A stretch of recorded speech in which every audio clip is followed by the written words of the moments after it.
দেৰগাঁৱৰ বিভিন্ন স্থানত বাট ঘাট আৰু গোহালিৰ পৰাই পোহনীয়া গৰু ছাগলী চুৰি কৰি বহুদিন ধৰি সন্ত্ৰাস চলাই আহিছে এছামে। বহু লোকৰ লাখটকীয়া হালৰ গৰু চুৰি কৰি দৰিদ্ৰ কৃষকৰ পেটৰ ভাতো কাঢ়ি নিছে। শেহতীয়াকৈ ব্ৰহ্মপুত্ৰ অঞ্চলৰ পৰাও কেইবাটাও গৰু চুৰিৰ ঘটনাক লৈ চাঞ্চল্য অব্যাহত থকাৰ সময়তে দেৰগাঁও আৰক্ষী থানাৰ অন্তৰ্গত চেলেক গাঁৱৰ পৰা চোৰাংকৈ বিক্ৰীৰ বাবে জমা কৰি ৰখা 12টাকৈ কুকুৰ দেৰগাঁও আৰক্ষীয়ে উদ্ধাৰ কৰিবলৈ সক্ষম হয়। দেৰগাঁৱতে এই চোৰাং কুকুৰ উদ্ধাৰৰ ঘটনাক লৈ সৃষ্টি হৈছে তীব্ৰ প্ৰতিক্ৰিয়া।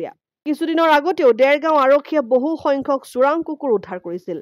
বাটৰ পৰা চুৰি কৰি বিক্ৰীৰ বাবে নিবলৈ ধৰা অৱস্থাত আৰক্ষীয়ে জব্দ কৰিছিল এই কুকুৰবোৰ। পৰৱৰ্তী সময়ত প্ৰাপ্তি নামৰ এটা বেচৰকাৰী সংস্থাই দেৰগাঁও আৰক্ষী থানাৰ পৰা কুকুৰসমূহ প্ৰতিপালনৰ বাবে লৈ গৈছিল। পুনৰ দেৰগাঁও আৰক্ষীয়ে চেলেক গাঁৱৰ পৰা উদ্ধাৰ কৰা 12টাকৈ কুকুৰ বৰ্তমান দেৰগাঁও থানাতে ৰখা হৈছে। যদি কোনো ব্যক্তিয়ে এই কুকুৰ চিনাক্ত কৰি নিব বিচাৰে বা অন্য লোকেও পুহিবলৈ নিব বিচাৰে তেনেহলে আৰক্ষী বিষয়াসকলৰ লগত যোগাযোগ কৰি নিব পাৰিব বুলি জানিবলৈ দিছে আৰক্ষীয়ে। অন্যহাতে দেৰগাঁও বিভিন্ন স্থানত সঘনাই চোৰে চুৰি কাৰ্যৰে সন্ত্ৰাস সৃষ্টি কৰা কাৰ্যত সচেতন ৰাইজ চিন্তিত হৈ পৰিছে। দেৰগাঁৱৰ পৰা ইন্দু ফুকন মহন্তৰ ৰিপৰ্ট, অসম আদিত্য।